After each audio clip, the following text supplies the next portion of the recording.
The problem with the NBA, I'll tell you exactly what that is.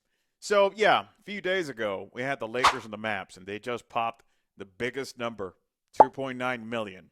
Luka's revenge against the Mavericks who traded him earlier in the month. Yeah, that's great. So, what's the real problem with the NBA nowadays? Is it officiating?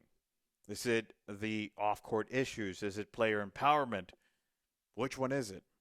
Well, in actuality, the response is much more complex than anything else. Officiating over the course of time has had its fair amount of challenges. There's no one that's going to be able to deny that. I mean, we've had any and every single issue, be it from the scandal linked to the referees with the fixing of games, especially and primarily with that whole situation, Lakers Kings in the 2000s. That one was a big one. Or take how the ridiculousness actually comes into play when you see an amount of plays that you go like, wait, what? Sometimes you'll actually think, what games are they watching? So that becomes a ridicule on its own. Yet, sometimes it's very interesting how people will be so easy to jump on the fact of refereeing being the issue. And this is where it really becomes complicated. This is not an NBA only thing. As someone that has worked in professional sports for so long, I'll tell you this. It's very distinct. And this is not an earth-shattering statement, but nevertheless, important reminder. It's not the same thing watching on TV, and especially nowadays with 100K TVs, whatever, at the point that we're going with resolutions, towards just having the human eye of appreciation. I can tell you for a fact that calling the game from the floor, it's very distinct what you actually get towards what you're actually seeing on a screen. So there's an element of unfairness whenever people actually appeal to that. But hey, human beings, and when you're a fan, sometimes passion will be too much in the middle of you. So that's one of the many things. Another one you could actually pull in. I remember last night I was watching my Knicks playing against the Philadelphia 76ers, and it was eye-popping in so many ways to me. The fact that I saw something so ridiculous earlier in the day. I saw Paul George, who I love as a player, by the way. I actually have him in my fantasy team. I'm looking forward to winning the chip this year with him. I also have Joel Embiid, so you can imagine how well the heart rate is actually going with that team. But nevertheless, Paul George's statement, returning to that, he said that he was going to have a hiatus to his podcast so he could focus on the situation with the team and playing and finding a way to make the playoffs, yada, yada. Wait, what the Wait, he was gonna place a hiatus to his podcast so he can dedicate time to focusing on the season.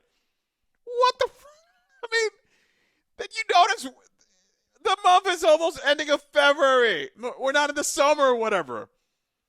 How is it that you are going to come out with a clean face and actually say something like this? And, that's a big issue. It's like, let me now focus on the team. That's another problem. And it's that these players have become such big stars in the way that they can impact the culture that the focusing they have on the court can be, like in this case, fairly questioned under this precise instance. And how would you not?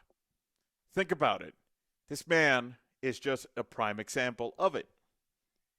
Now, you might say, well, it's very entertaining. And you know what? I love Paul George's podcast. But the fact that he is admittedly being straight up front that he needs to put this on hiatus so he can focus on playing basketball, which is his main income source, and what drove him to have a podcast, tells you everything you need to know in that end. Jimmy Butler. Look at all the drama that Jimmy Butler has actually had. I mean, yeah, he got traded to the Warriors, and you can have a field day talking about, well, he got paid this, he got paid that.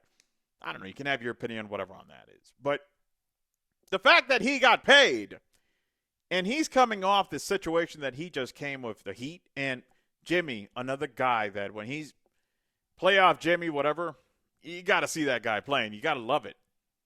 But he's been super problematic. Look at what he just put the Heat through. And you know what? He was protected, what, on the basis of, well, there's a players' union. And I'm not trying to say that I'm against unions or whatever.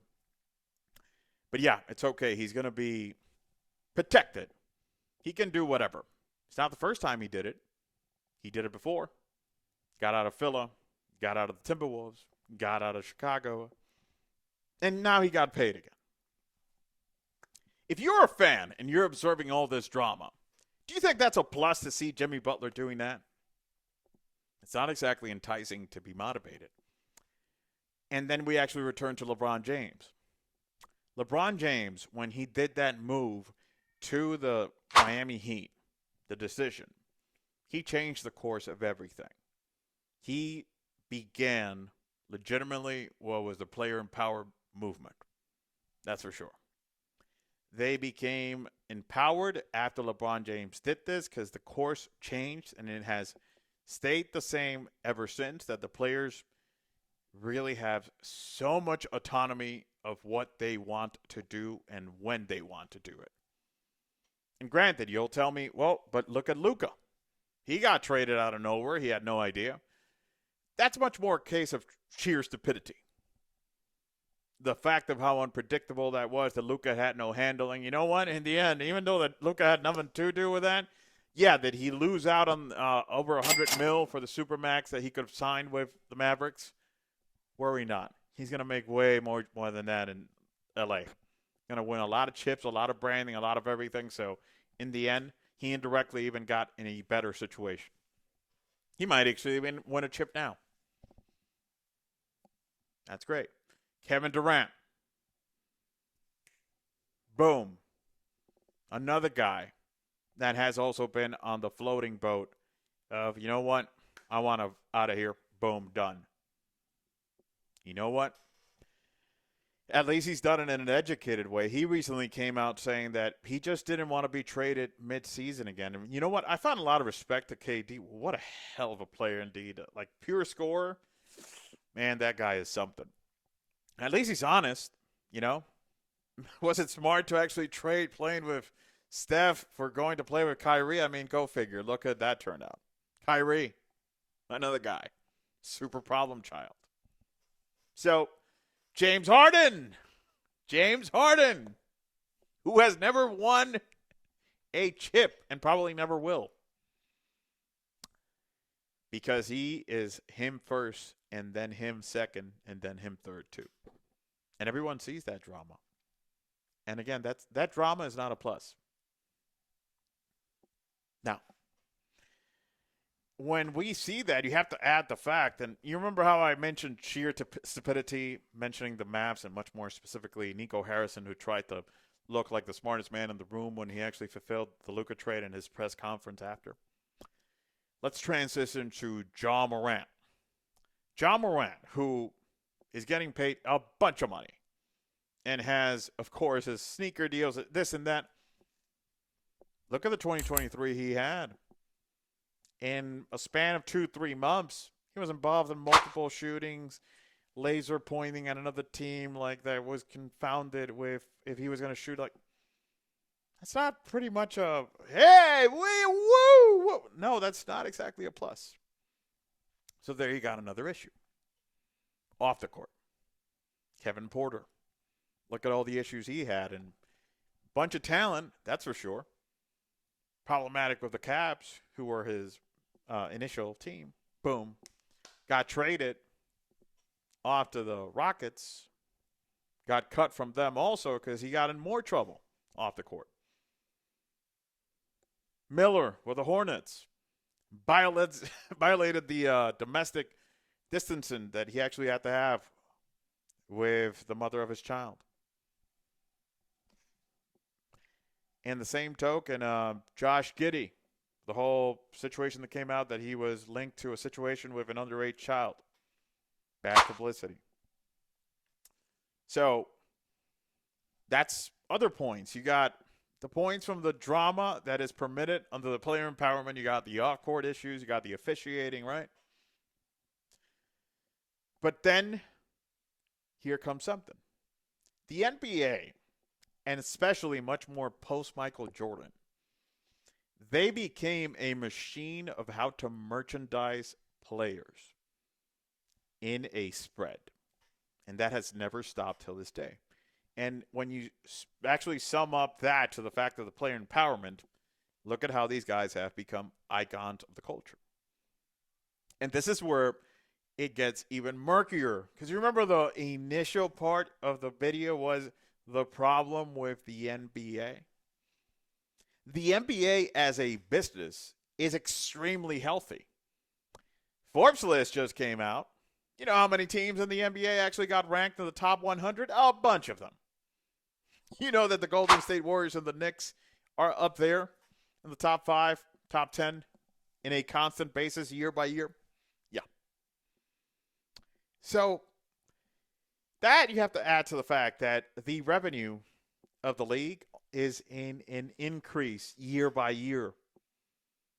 They're about to hit $12 billion, and they've been post-pandemic, in the 2 years of the pandemic initial impact, yeah, they reported that the revenue went down. That's justified. After that, it's been steadily over $10 billion, and they're about to hit $12 billion. So the business is as healthy as it can be. This is amid all the situations I told you, but this is where I need you to stay with me. That is no different to what happens and has happened in everything else, because we are human. O.J. Simpson. Yes, he was before my time by far. In fact, my parents actually didn't even, not that they didn't know themselves. They were kids when O.J. was actually being prime O.J. But I'm a student of the game always. O.J. Simpson was, so everyone actually watching that is not familiar with it, he was the closest thing to Dwayne Johnson, The Rock, of his time. Look at what he did. And might I mention so many more issues? I mean, baseball, Babe Ruth. Look at him. That's not exactly a stud of a all-time figure. A bunch of other guys. Terrible.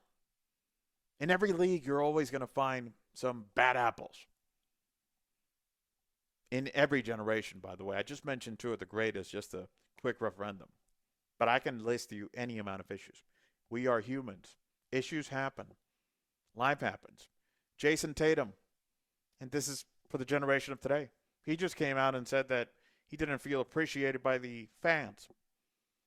Homie is number 2, as I'm recording this video, in jersey sales in the NBA, and he's crying out that he doesn't feel appreciated.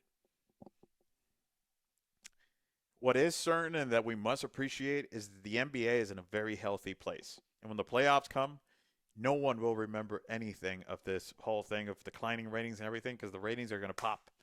And in the end, in many sports, that's what it comes down to. The real juice, the meat of the matter, is the playoffs. And when they come, the bank comes. And it comes very, very cling, cling, cling, bright. A lot of money.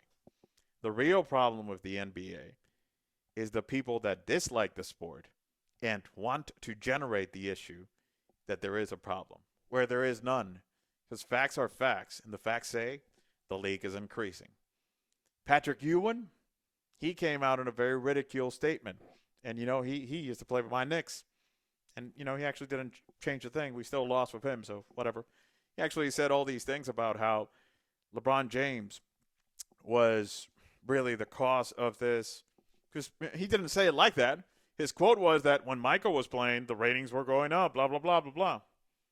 The league has never made any more money than when it's made in the LeBron James era. There you go. So the reality of the matter is the old-timers, with all their eternal ego of not accepting that they're actually being bested, throwing all this crap at the game, that's another big problem. That's a big problem. And that one is even worse because that's from inside. But the real problem is the haters that hate without having the foundation to hate. because they're not based on facts. They're based on feelings. I'll read you in the comments. Be happy.